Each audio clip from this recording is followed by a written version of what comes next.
think it's getting harder and harder. I think if you're entry level and you truly understand what HR is, so you come in at that level and work your way up, you work your way through. I think for somebody mid-career to suddenly decide they want to come into HR, it's difficult. They'd have to do a lot of groundwork first in the background, and they'd need a different type of experience as well. But a lot of people go, oh, I want to work in HR because I like people. Forget it. That's not what HR is. A lot of people fall into it. They start off in recruitment, as I did, and kind of found out that was quite good with people, and got myself in an entry-level HR job and worked my way up. So there's lots of ways of doing it. I know that people have been taken on through being union reps who have a good understanding of employment law, so that might be good to have in. Often somebody who's got a general management experience who wants to move onward and upward in their career and feels that they need to have some people management skills. So I'd be looking at all avenues to see, and again, I'm looking at team dynamic from that perspective. So I'm looking at the skills that I've currently got and looking how any new candidates can enhance those skills, and not simply bring in a cookie cutter of, this is what a HR person looks like. I'm looking for far wider than that. I started off in operations, and I know a lot of people in HR that did and found themselves doing it as part of their role and they moved over. However, there's many who have specialised in it and this is all they've ever done. So I think it's one of those careers that you can develop as you move through your career. Various roles, routes really, graduate training programme, apprenticeship routes, start in an admin role and move your way forward. Lots and lots of different ways of doing a HR career starting off. Traditionally, you came in, you did your HR training and you stayed in HR. It's not like that anymore, and that's fantastic. You do get people who have a breadth of other skills and experiences going into HR. So if you want to go into HR as a new graduate or after A-levels, you have to have an interest in the subject, and you have to have an interest in people, but it isn't a touchy-feely, hand-holding, give people a cup of coffee role anymore.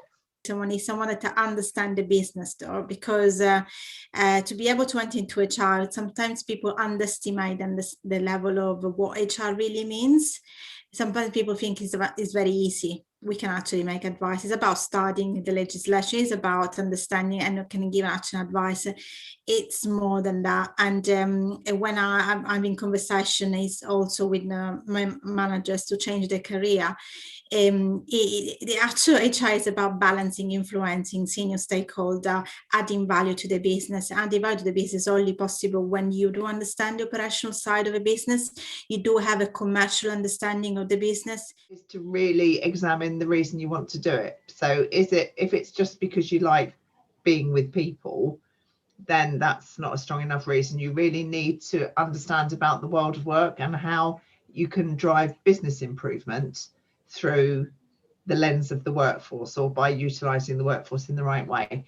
So it's important, really and truly, it's a business job.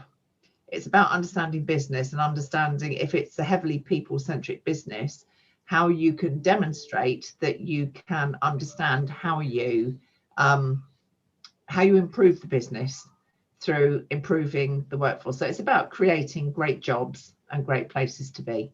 For someone to end up climbing the ranks and getting to a HR director role or a very senior HR role, I would say it's essential at some point in your career to have had business management, line management, to learn how to empathise with and properly stand in the shoes of and understand the people that you're business partnering with, the organisation that you are ultimately trying to add value to. It's the easiest way to do it. So I would say plan that as part of your career plan if you want a serious long-term career in HR. I think skills are transferable, but I think first and foremost, what is it you mean by a HR career? What's attracting you to it? What is it you think it is? And what is it that you're doing now that is the bit that's making you look at this sector, at this profession, and then understand where that fits? I was given an assignment that was about horizontal and vertical integration of HR. And I remember thinking, I haven't got a clue what this is about. And I read the book on it by Professor David Guest, and wrote this assignment. And I was just absolutely captivated from that moment. It really was a sliding doors moment for me. And from that, I was just so hungry to learn more. I could really see the value of what HR could bring to a business.